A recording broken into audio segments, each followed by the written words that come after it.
Taylor, welcome to the podcast. Thanks for having me, Doug. I'm happy that you're here. Your content is super entertaining. Like I've laughed at so many of your videos in researching you over the last several days, and we're definitely going to get into like humor and how you balance that with parenting. But you got four kids now. You're married. You run a business. You have a massive platform. What have been, would you say, the biggest lessons that you've learned as a dad so far that have like shaped you as a parent? One of the biggest ones is just patience, you know? Like before you have kids and you're just like an uncle, you like are around kids and you're like, yeah, my kid would not act like that. They would not get away with that, right? And you have this sort of stick up your butt about like how other people are parenting. And then you become a parent and you're like, okay, you have got to give these creatures patience because they're not going to get it right the second or third or fourth time. And even if they get it right the fifth time, that doesn't mean they're going to get it right the sixth time. And if you don't practice some grace and some patience while continuing to like walk them through that, you're just going to drive yourself crazy as well as them, you know? Because last thing I want to be is the guy that's constantly just reprimanding my kids, because then that's all I am to them. It's just an authority, you know. And me and my wife go through phases where we're like, I think we're yelling too much right now. Yeah, I feel like we're yelling too much. Let's focus on new strategies this week, you know, or just sometimes just letting things fly a little bit, you know. It's a slippery slope, though. I think one of the biggest lessons I've learned. Yeah, so patience, it seems like, has been something that's been a big lesson of yours that you've learned. And I think a lot of people struggle with it. A lot of parents, like you mentioned, they struggle with it when they first come into it. What's been a specific moment in fatherhood that you can maybe point to that maybe was the catalyst for you to really paying more attention to practicing patience? One that sticks out is like my son, my 7-year-old, like never puts his seatbelt on.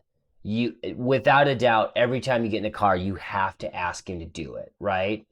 And and he'll do it once you ask him to do it. But if you don't ask him to do it, he will not do it, right? And so I did the old tap the brakes thing, you know, where I like just hit the brakes and send him into the back seat to show him like what that feels like and why he wants to have his seatbelt on. But he like hit his nose really hard and started crying, and that was like a big gut check for me of like, okay, you know, maybe he learned a lesson, maybe he's gonna remember now, or maybe I just hurt my son when I could have just asked him again. Because he'll do it if I ask him, but you have to ask him.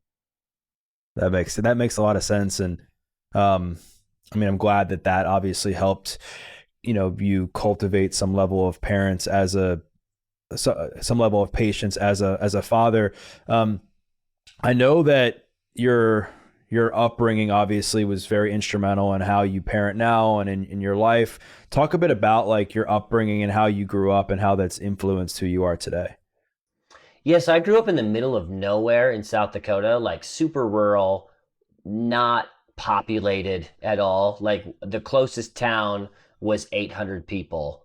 And I lived outside of that town on a little farmette kind of.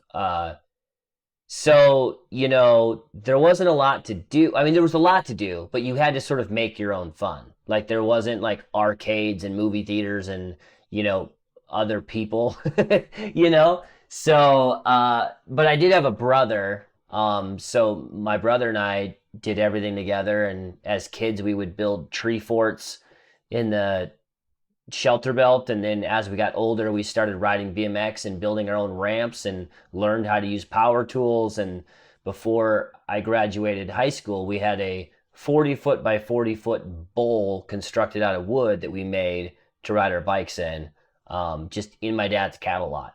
So we just kind of grew up with parents that supported us and like, you know, didn't they sort of taught us that like I don't know isn't an answer you know?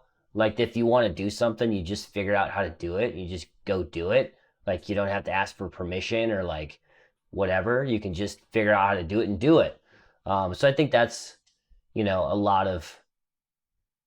of what kind of shaped me. But my mom really had that mentality that she would just, and we saw her do it. She'd just like, oh, I want to learn how to shoot archery. And then she'd just, get the equipment and start shooting archery. And then she was on a search and rescue dog team for a while and like taught German shepherds how to find people. And then she started painting houses for a while. And then she went to floral design school and got a degree in that. And then she was like, you know what? I'm going to open a coffee shop. So then she just opened a coffee shop, So we kind of grew up with a mom that just like set out to do something and did it. And I think that's a lot of what shaped me. Yeah. And so it seems like as a kid, you were pretty handy. You built stuff. You talked about like how you and your brother did a lot of that stuff together, and your parents kind of left you to your own devices to like figure some things out. Right. And then you end up wanting to get into acting. You eventually end up moving to LA. So what made you decide to get into acting instead of going like a more hands-on and into a more hands-on career? I don't know. Like I just I've always loved performing, and I was able to do like a 1 semester program out in LA where I was able to kind of like leave South Dakota for the first time, see that Hollywood was a real place and that you could actually move there, and it's like you could, and it was like a nice easy way to kind of get into it and check it out. And then yeah, I don't know. I just decided that I was going to give that a try. Um, because nobody told me I couldn't, you know. Um, yeah, so I mean that's really how I got into that. But like it was pretty crazy when I think about it because growing up in South Dakota, nothing against South Dakota, but it's just it's so far from Hollywood and so different that it's not looked on as a real thing that you can actually do, you know? If I look at all of the other theater majors that I went to college with and how many of them, actually do theater or acting now, it's just such a small percentage of us. Right. And so you're in LA, you're pursuing acting, and then eventually that ends up like not working out. Like what was going on when you decided to pivot out of acting, and where did you go from there? Well, okay. It didn't not work. Well, It just it wasn't consistent, and I was about to be a father. So I was like, and I didn't pivot out of it. I I continued to pursue acting while we had our first kid, but I also started up this YouTube channel because I was like, I don't know if this is going to work. And, you know, as much of a dreamer as I am, I'm also very practical and know that you can't pursue acting if you don't have any money. So if you're not making a ton of money, you've got to make it somewhere. So, there was a time where I was working several jobs and doing dude dad videos and auditioning on a regular basis. And we had a 1 year old. Um, so I was doing all of that. And then the YouTube channel or the Facebook channel really like started producing money. And that was when I was like, oh, I think I would rather just do this. It was like the moment that I was like, working on a video and then I got an audition across town in Santa Monica. And I was like, I don't want to go to that because I don't know if I'm going to book that role, but I have this role right here that I created for myself that I could just stay here and do, you know? And that was when I started like kind of, pulling back from acting and not going to all my auditions and canceling some of them until finally my agent was like, which was the weirdest thing ever. She called me to tell me that they were dropping me. I'm like, don't call, just email. How awkward is that? To get a phone call and it's like starts with a little small talk of like, oh, hey, Taylor, how's it going? Baby good? Okay, cool. So we're going to let you go. I'm like, Yeah. all right, thanks for calling, Uh, but it all came full circle like a few years after that when she uh, somebody that wanted to hire me for a commercial because of my channel was trying to figure out how to get a hold of me, and they found something that said that I was with this agency, so they called that agency to be like, hey, we want to book Taylor on this commercial, can you do that? And she's like, oh yeah, let me get a hold of him. So then she has to call me up and like, oh, that's great, can you forward me the details? I'll have my people talk to him. Yeah, things always come back full circle, right? And I feel like things kind of work out in the way that they're supposed to. And like, so you mentioned that while you were acting and doing some other things, you started the channel. What specifically inspired you to start like a channel focused on, fatherhood and parenting and stuff like that?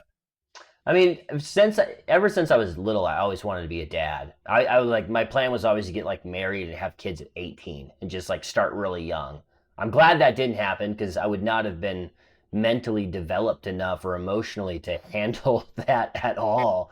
But yeah, when once we got pregnant, and I thought, hey, we might need to leave Los Angeles. I want to still have like a creative outlet. And I'd done a lot of videos and work in the past, making my own stuff.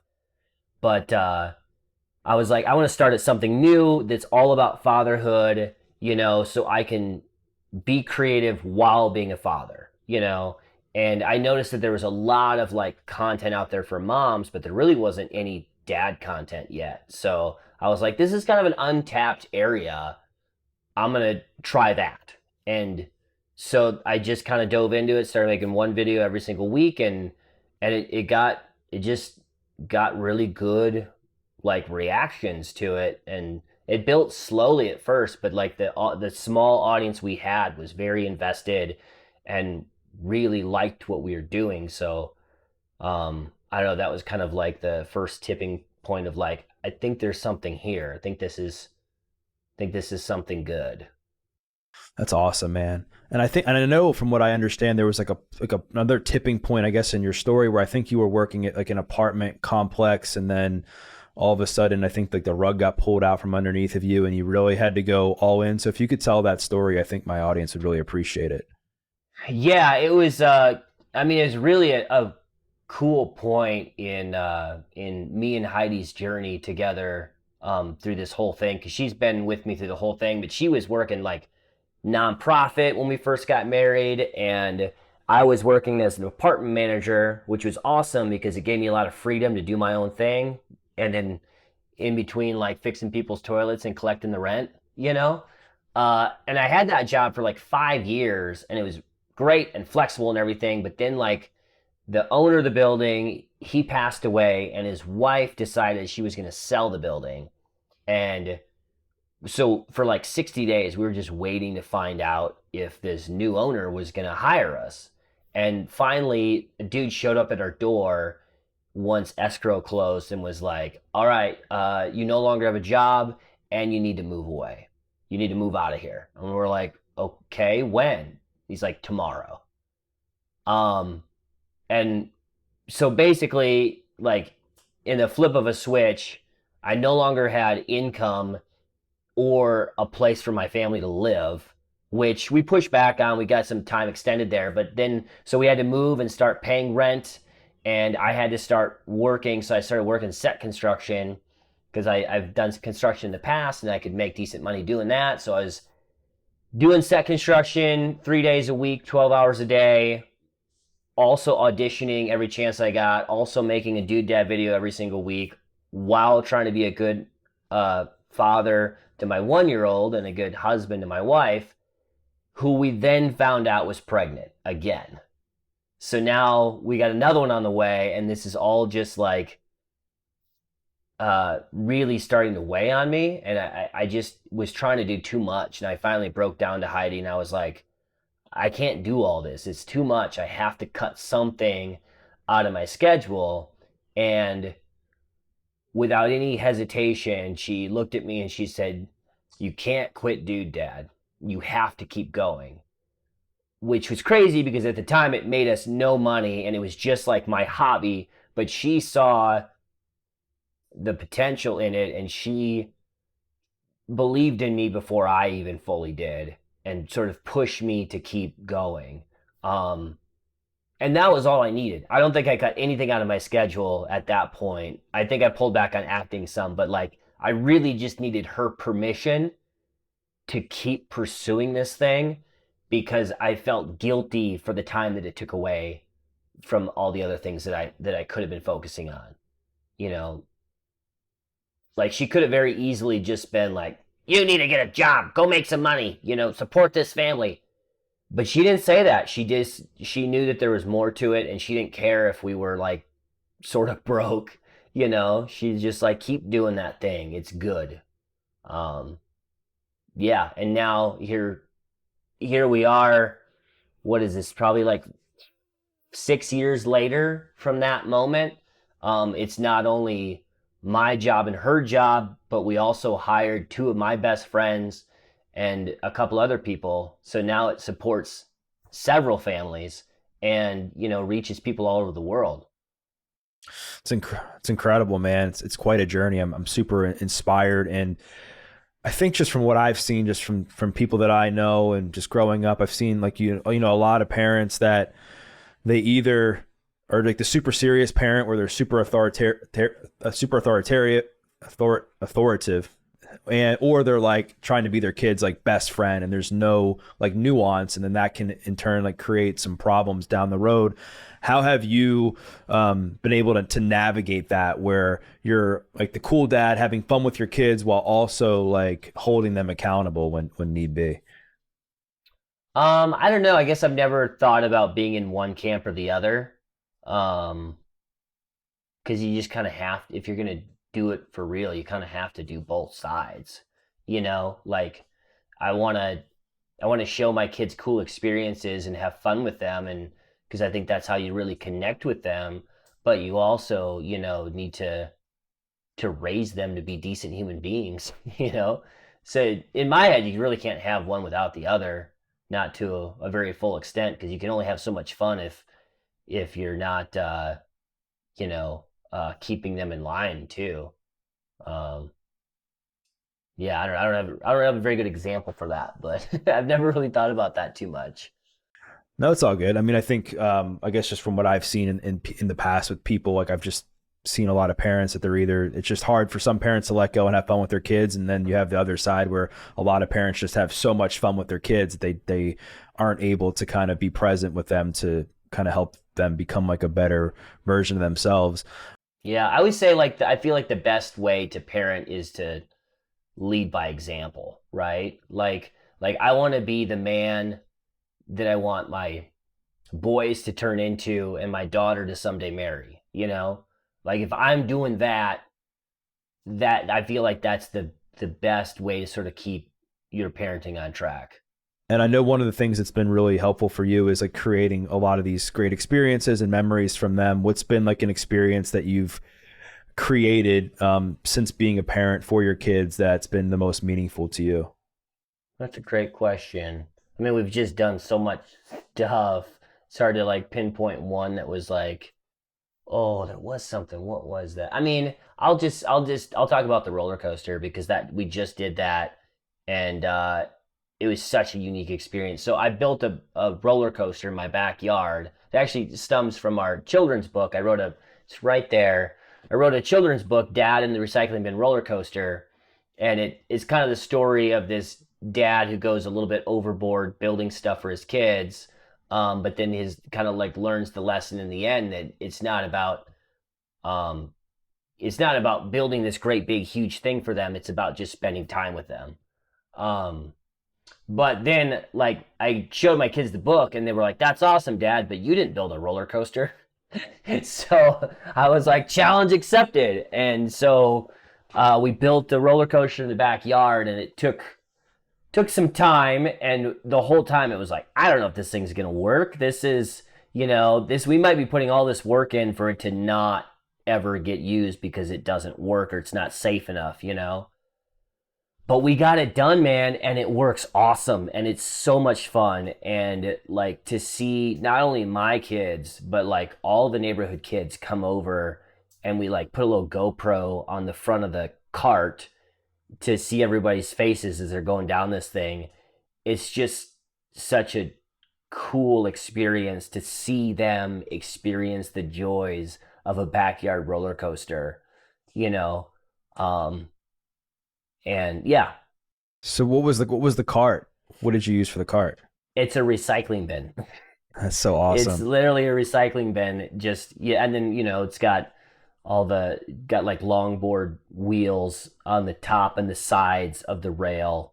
Um, yeah, but the piece that you actually sit in is just a beefy,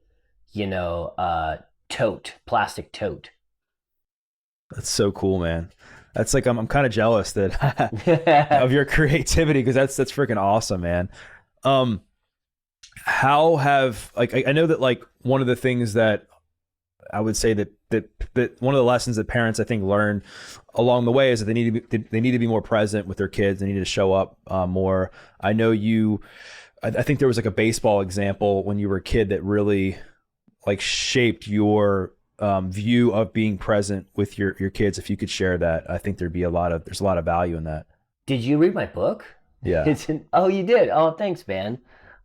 Growing up, my dad coached my little league team, which my dad didn't know anything about baseball. Like he was like looking back, he was probably a terrible coach, but no other dads would do it, like nobody else volunteered to do it. So he's like, well, I'll do it then.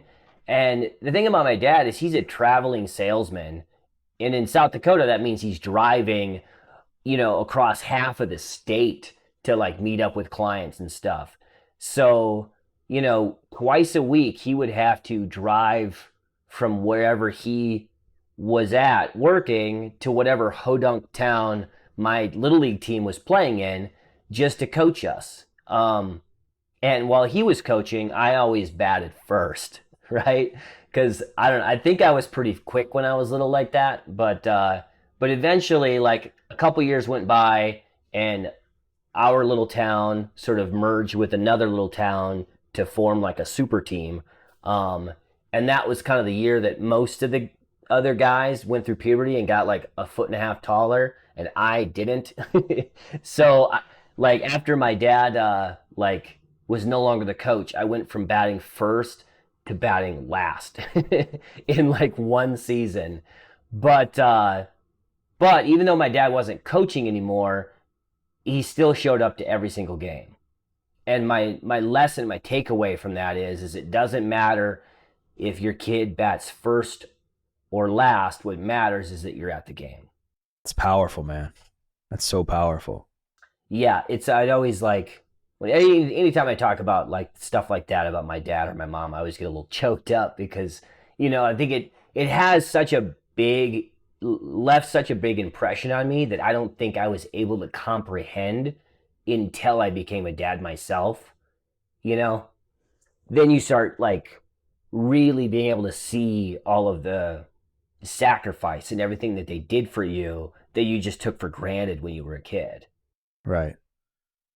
And so in what ways have you taken that experience that shaped you from your dad and like applied it to parenting now with your kids? I mean, you got 4 kids, you got a business, you got a wife, you got so much going on. Well, I can tell you next weekend I will be coaching soccer, and I don't know anything about soccer. So, but yeah, they kept saying how they couldn't get anybody to sign up. So I'm like, all right, well, you're getting me. So, but they're 7. I should be able to handle 7-year-old soccer. Yeah, for sure. So you're coaching soccer next weekend. How do you like schedule like time with your kids specifically to make sure that even though you have like such a hectic schedule throughout the week that you're at least able to get some like one-on-one time with them? Not necessarily scheduled, but we do kind of like I acknowledge like I can feel it when I haven't connected with one of them in a while or something, and we'll do like I'll try to get them one on one because I think that's the best way to really connect with your kids, especially when you have 4. There's just so much noise all the time that if you can get them one on one, you can really like make a bigger impression on them. And they're also so much easier when there's one of them because they're not like battling for your attention But I took my two older boys camping over the last weekend. So then I got home, and my daughter got like really teary eyed when she found out I was gonna be leaving for New York like the next day. So me and my wife were like, maybe she should just go with you. So I took my daughter to New York with me to go do the Today Show, and she loved it, and it was a lot of fun. To just then her and I just got that time together.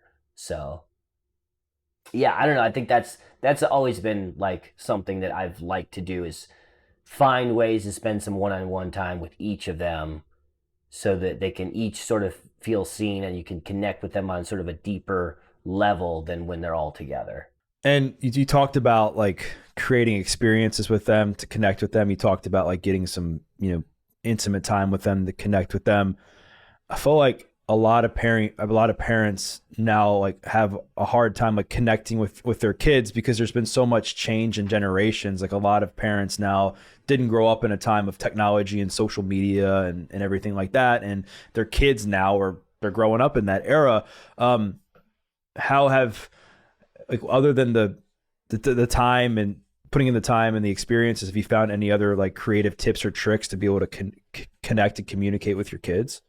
No, I mean it's for us it's usually just kind of experience based or like trying to find like traditions or like things that we do on a regular basis that they can get excited about and they can sort of like lock into a core memory in a way, you know?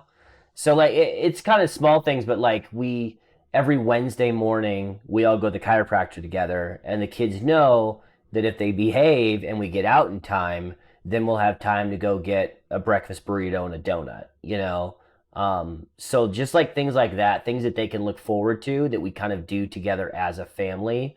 It's like Christmas traditions and stuff like that. Like we're still trying to figure out ours because I remember my own from my own childhood, and you're like, we need those things that that they'll lock in and be like, oh yeah, you remember every Christmas when we would do X. um so we're trying to get that kind of sorted out too yet, but right now it's donuts every Wednesday morning. Donuts every Wednesday morning. I love that. Yeah. Um, and obviously, like, parenting can be tough at times. There's a lot of challenges. There's times where kids are unhappy, kids are miserable, there's sleepless nights and stuff. Like, how do you find like humor and peace and grace like amidst times like that? Well, I mean, that's a lot of what we do in our content is we just try to laugh at it, because if you don't laugh at it, you're just going to drive yourself nuts, because it's the same story every day. It's like the battle of getting out of the house in the morning, right? Like, oh, it frustrates me to no end, for sure. But we also made like a really funny piece of content out of it because we know we're not the only ones. And when we make that piece of content, we know that other people will see that and be like, oh, I'm not alone. I also scream at my kids in the morning because they won't just put their dang shoes on, or they decide to like, you know, get out the train set 5 minutes before we're supposed to leave, you know? Yeah. So yeah, you just gotta, I don't know. We try to like, just try to find the humor in all of it and laugh through it. Um, And so you mentioned like the story with your dad and baseball and how that shaped you. You've talked about your wife like betting on you and believing in you and how that was very transformative. Do you have any like a similar memory or experience that you can think of from something your mom did when you were a kid that really, shaped you? yeah, I mean, I talked about that a little bit earlier about just sort of who my mom is, and how she just would figure out how to do whatever she wanted, that she just set out to do something, and she's just kind of a jack of all trades. Like I made a post about how she's the most interesting mom in the world. Like she should be like the Dos Equis, the like Dos Equis mom. Um but I mean, a story that I tell in my book about my mom is like I woke up one morning late, like I woke up late, I was grumpy, I was mad, I missed my bus to school, So now that means that my mom has to drive me to school the 7 miles. And I was just pissed at the world. I don't know what I was upset about, but you know, I know I was being just a little turd for whatever reason. And we got into town and like we passed the turn to my school and I'm like, oh no, she's gonna go dump me in the lake. Like, but she instead took me to our local donut shop to get me a donut and a chocolate milk because she knew that like I was just in a bad place and that I needed something to kind of like turn my day around, you know? And I didn't deserve it, but like I think she just knew that like giving me grace this morning was going to be better than yelling at me and sending me to school even more mad, you know? So instead, she practiced grace, and I was at least smart enough at that point to realize that I didn't deserve it. So I instantly changed my attitude, and yeah, it's something I'll never forget. And it's just like one of the tools that you can have in your parenting toolbox that like sometimes you need to use the hammer, right? And you need to like bring down the authority. And other times you need to use the level and kind of come down to their level and see what's going on. Is there any types of, I mean, like when if your 7-year-old, for instance, like when they're going through like when one of your kids, I should say, is going through like a hard time and they're clearly upset, they're not having a good day. Is there anything you might ask them to help get them to kind of open up and maybe share a little bit about what's bothering them, or are you just pretty aware of that at this point? Yeah. I mean, I feel like distracting them is usually like the best way out of a bad mood. It's like finding something for them to go do or like, you know, take them fishing or something. We got a little lake right near our place that we can go to. But just something to get them out of their funk. Because just telling them to doesn't work. And sometimes they just need time to cool off. You know, sometimes it's best to not say anything and just let them be mad for a little bit and let them vent on their own. And when they realize that they're not going to get attention that way, they start to come around. So it seems like, we talked about your mom and your dad and your wife and how that's really helped inspire who you are and your channel and what you do, and you've been able to pay it forward. And I would imagine that you've gotten a lot of feedback and comments from people about how you've impacted them and changed their lives. What's been like a meaningful message or comment that you've gotten from a dad that's really meant a lot to you? Yeah, I mean, we get those all the time, and it's like, it's really the fuel that keeps the whole thing going. Because, just knowing that you're having that difference, makes you realize that it's bigger than just you. Like, in the roller coaster video, I talked about this, like, when I was like kind of at my end of the rope on this thing. I was like, I don't know how I'm going to make this thing work. It's not working yet. And I went to Home Depot for like the fifth time that day to get more parts to hopefully get this thing to work. And while I was there was this dad with these two little kids, and he came up to me and he said, "Hey man, I just want to let you know that I love your videos and your content inspires me to be a better dad." You know, and he's telling me all these like Halloween decorations they were building and stuff, but that I had influenced him to do that. And that's like kind of when I realized that, that project in particular wasn't just about a roller coaster in my backyard. It was about like me accomplishing this as a dad so that dads all over the world could see that and be inspired to do something themselves. When you look at it that way, it becomes such a bigger goal than just like, I'm going to do this because I want to accomplish this and I think my kids would like this. And it's not just about me and my kids anymore. Um it's about this whole community that we've kind of built. That's incredible, man. And along those same lines, I mean, you mentioned you get a lot of messages, and that's what keeps you going. And I feel like they're having a hard time right now, like parenting kids, through today's society. What are a few tips you might share just if somebody's listening to this and they're just really going through it and just things aren't working and there's tension in the house? Like, what kind of advice would you share?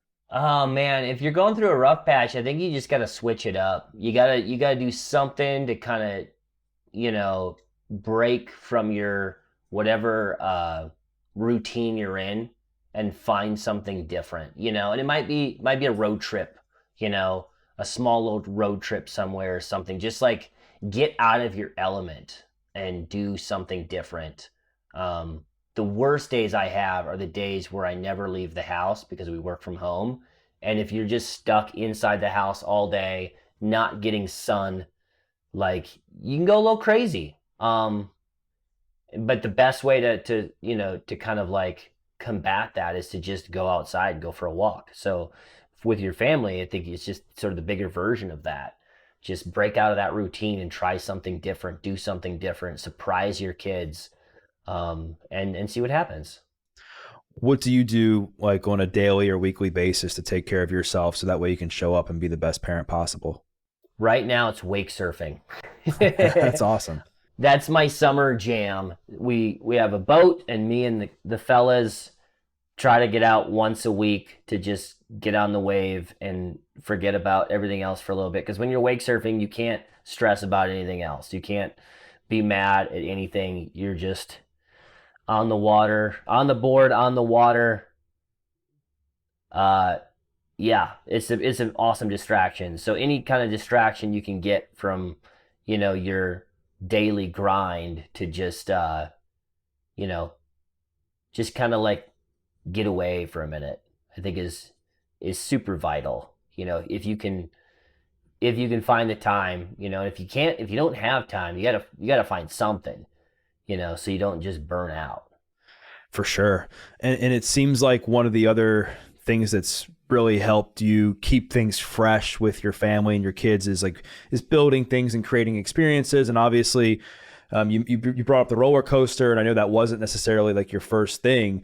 What would be like a few, maybe like one or two like starter things that maybe if the parents listening to this and they want to build something cool for their kids, like what would you recommend? It depends on how old the kids are. But one project that we did that they can look up that they can do is we did like a giant Hot Wheels track, and we literally just used like corrugated plastic roofing and made like a 4-lane track. But that's super easy, and you can make it really tall. We had it go off the top of our garage for my 2-year-old's birthday party. Um, there's that. We just did another event yesterday for a local charity here as a cardboard boat race. These are actual boats that you ride in, but they're made out of cardboard. And there's all kinds of different videos of that online of like how to build a cardboard boat. But that's a super fun one. Costs next to nothing. You just need a cardboard and a whole bunch of glue. Super fun though to get out there, with your kids in this cardboard boat and, see how long it'll last before you start sinking or tip over. Um, yeah, that's a fun one. And anybody can do that. That sounds awesome. It sounds like something that, yeah, you're right, that anybody could do. It's super affordable. It probably doesn't take too much time, and I'm sure the kids will really, really like it. I mean, just because I'm sure you're spending time with them when you're building it, and your kids are watching you do it, and they gain so much respect and like love for you when you do that. Yeah, no, it was a blast. We had a lot of fun, just a lot of laughter and wet cardboard. I know a lot of parents, when they look at like the success of their kids, it comes down to, in some ways, like grades. It comes down to success in sports. It comes down to maybe what they're doing in a church group or a club or something. And I know that like you see it a little bit differently than that with the way that you parent your kids. Like how do you kind of gauge success as a parent with your kids? I would say how they treat others and um and their confidence, right? Like I want my kids to know that they can try anything. They might not be good at everything, and that's okay. but I want them to have the courage to be able to try anything, and if they want to do something, to go for it. Um, those are, I think, the two big things. If you have the tenacity to go for it and you're good to people, I think I think those are the two big things for me. Is there anything that's worked with like when one of your kids like is feeling scared of doing something or isn't feeling confident with doing something that's helped them get through that? I'm still trying to figure that out. Like, my oldest son he'll just go for it. He's a go-getter. He'll do it that way. He's very independent. Um, I mean, he's the one that sort of maybe needs a little bit more help on like how he treats people, right? Where my daughter is a sweetheart. Where like socially, she's gonna be just fine. She's everybody's best friend, right? But she says, "I can't" a lot. I can't. I can't. I can't. So she's the one I'm kind of working on that with and trying to figure out how to like give her more confidence and like not be scared. Um, so I don't know yet. I'm figuring that out. I mean, they're only 7 and 5, and then the 2-year-old is just adorable, and the baby is also adorable. So Yeah, no, it's so true, right? I think like a lot of times like when you think like you can't have everything, right? It's like you're always going to be working on something in your life, and I think that's an important lesson to learn too. that's the beauty of 4 kids too. Is every single one of them requires different parenting, and every single one of them has different challenges that you have to help them walk through. Yeah, absolutely. Um, do you have any? I know your kids are young, and likely, I would assume, not really using social media, at least a lot right now. Obviously, that's a concern with parents now. Do you have any kind of view on navigating social media with your kids, or when the time comes? No idea. I mean, yeah, no, they don't have any of that yet. I know there's a lot of different like uh apps and programs and stuff you can use to kind of monitor what they're doing and keep them safe. But no, I don't know. We're right now we're just at the point of monitoring how like we, you know, put them on our social. And so far they're young enough that it hasn't really been a thing. Um, but every once in a while they'll come home and they'll say something like, "Oh, hey, I was talking to one of my friends and he said that your videos suck," or that happens occasionally, but for the most part, it's all been very positive thus far. So we'll see. So I know we've touched on like a lot of themes of your story, and we've talked about like what's shaped you as a parent and what um what's meant a lot to your audience as far as like paying it forward and stuff like that and inspiring your audience to be a better dad. What do you think a lot of parents are struggling with right now? Like what's a common theme where people comment on a video and they're like, "Hey, this really helped me do this," or "Hey, like what's your thoughts on this?" Maybe screen time. I think it's really tough for us millennial parents because we're sort of the first generation to like have screens with us at all times. And so we've started doing a lot of our work and stuff on there, and our kids see that, and then the kids want in on that, and you like let them play a couple of games, and then they get addicted, and then you realize that their uh behavior has a huge downfall the more time they're on screens. It's just like very easy to see screen time equals disciplinary issues. um so I think that's one thing that our generation is going to struggle with a lot, is figuring out how to navigate screen time, because it's also really easy. It's like, hey, I need this kid to just chill out and do their own thing for an hour. Here's an iPad. 1 hour turns into 2 hours, and then you go to get them off of it, and it is hell. You know, so I think that's the one thing a lot of people are struggling with. We haven't made a video about that yet. I'm starting to realize, because you asked this question, that we should. So like if you did have if you did have, if your kids were, just knowing how your parenting style is now between you and Heidi and how you handle things now, and if your kids were, spending a lot of time on a screen, like what do you think you would do to help mitigate that? I'm trying to figure it out right now. My 7-year-old loves screen time, and so it's this constant battle of like just trying to limit it, and but also like set his expectations, because if he doesn't get it, then he is just asking for it constantly because he really likes it. He really enjoys that time, you know.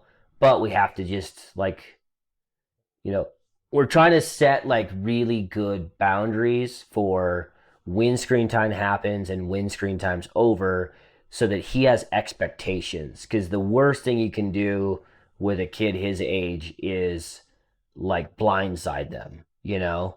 If you're like, oh yeah, you can play after school today, and then he gets home from school and you're like, no, not today, buddy. Like, that's gonna set him off, you know? So just trying to establish like clear expectations so that you know, so that he knows what to expect. But then it also becomes like, you know, the incentive for everything else, where you're just like, oh, you want screen time today? Better finish that broccoli. You know, like, you want screen time today? Better take out the trash. You know, Yeah, that's awesome. I mean, I love how you've kind of like turned that negative into a positive and now created it something negative and is a way to like for like some positive reinforcement for your kids. yeah. It's like, hey, go do all these chores, and then, you know, and he's in that mode too. You're like, what do I gotta do? What do I gotta do? Let's do it. Let's do it. Like, all right, well, so at least you're like teaching that, like, you know, what do you call it? Like, reward system, or the kind of what the world like revolves around, or like you're teaching him what do you call it? Capitalism. It's like, hey, you do this, you get that. Like, not everybody gets that. You get that if you do this, you know. Has the 7-year-old like mentioned anything to you about like, well, you're on your phone a lot. Like, have you thought about that? Yeah, yeah, he's said that before, and he's right, you know, and that's where it's tough. But the difference is I'm not playing Minecraft, you know. I'm trying to earn our family a living, you know. Like, but he doesn't get that yet. That doesn't make sense to him. So you have to be more intentional about like using devices in front of them, you know. Like, it's one thing if like, you know, I'm just getting something finished, but if I'm just sitting there scrolling, I mean, that's clearly not a good example to be setting. So you just touched on like how that's like, going to be like a future video, and you've created a lot of content and experiences for your kids. Like, what's next as you're looking out into the end of 2023, 2024? Is there an experience you want to make or you want to make with your kids? Is there a trip you want to take with your family? Is there a video that you want to get out there? Like, what do you see in the future for you that's going to be impactful? Oh yeah. Um, as a family, yeah, we've got a few trips planned this year. We're gonna go camping with a baby, so that'll be interesting. I'm trying to get my kids to learn how to kneeboard this year, the two older ones. Maybe just the oldest, we'll see. So that's kind of like a goal that I'm excited about, teaching them and getting them like into water sports a little bit. Um, as creatively, my wife and I did like a comedy tour recently, beginning of this year, and we want to do more of that. We had a lot of fun with it, but just trying to figure out how, you know, with 4 kids, how do you go on tour? Do we take them all with us on a big old bus? Do we just do weekends and we get like a my mom to come out and watch them on the weekends or something? Or like, how do we feasibly make that work in a way that's going to impact the kids the least amount, you know? And it might just mean that we have to hold off on that for a while. I don't know. But Now, will the comedy be just an extension of what you're doing with Dude Dad, or will it be like a completely different focus? it's pretty much, you know, it's like if you come to the comedy show, you're going to get what you would expect based on the videos. We can take it a little bit further because it's all 18 and older. So it's really just parent driven and, relationship driven. I mean, we did 13 shows at the beginning of this year, and we just had an absolute blast doing it. So we'd like to do more of it because it's so much fun. And it's such a different experience to like get instant feedback from the audience and get to meet your audience where, online you just like post something up that you're like, I think this is fun. And then you get like comments and stuff, but you don't get to like see people's faces, you don't get to hear people laugh. Right. Right. Last question I have for you is this is, what's the best piece of parenting advice that you've ever received? Ooh. Oh, you know what? I heard something the other day that was really good. Um, it was like, uh, anytime you're in a bad moment as a parent where like, your kid's just being however, or anytime you're just having a tough time as a parent, imagine yourself 20 years in the future and how in 20 years you would give anything to go back and be in that moment again, no matter how bratty your kid was being at the time or whatever, because you would just want to experience them at that age again. That's awesome, man. Super meaningful and a great way to kind of shift the narrative when you're going through hard times. So, Taylor, I wanted to thank you for your time, for your vulnerability, for sharing everything that you did. I enjoyed the conversation. I think my audience is going to as well. Obviously, Dude Dad's everywhere, but if people want to connect with you further, where's the best place to do that? Oh, just search Dude Dad on every social platform. Thank you so much for having me, Doug. It was a great conversation. Of course, man. It was an awesome conversation. Thanks again for your time. And for those listening, what I invite you to do is to share a takeaway. We covered so much about Taylor's story, his childhood, parenting. We talked about fatherhood, creating experiences, things you can build. We talked about the roller coaster. We talked about parenting tips, how he navigates all of that. We covered so much. So what I invite you to do is to share your biggest takeaway and tag Taylor and tag myself because we'd love to hear your feedback. And we once again thank you for listening to this episode of The Adversity Advantage. I'm your host, Doug Bopst, and we'll see you next time.